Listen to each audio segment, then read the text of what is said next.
মানুষ বড়ই স্বার্থপর রে, বড়ই স্বার্থপর। বুকের মাঝে জায়গা দিলে যতন কইরা ভাঙ্গে রে অন্তর। মানুষ বড়ই স্বার্থপর রে, বড়ই স্বার্থপর।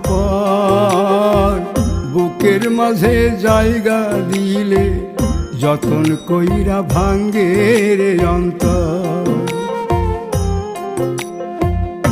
অচিনা এক জংলা পাখি যতন কইরা বুকে রাখছি, বুকের পাজর ভাঙ্গা সে যে সাজায় অন্যের ঘর রে, সাজায় অন্যের ঘর। মানুষ বড়ই স্বার্থপর রে, বড়ই স্বার্থপর।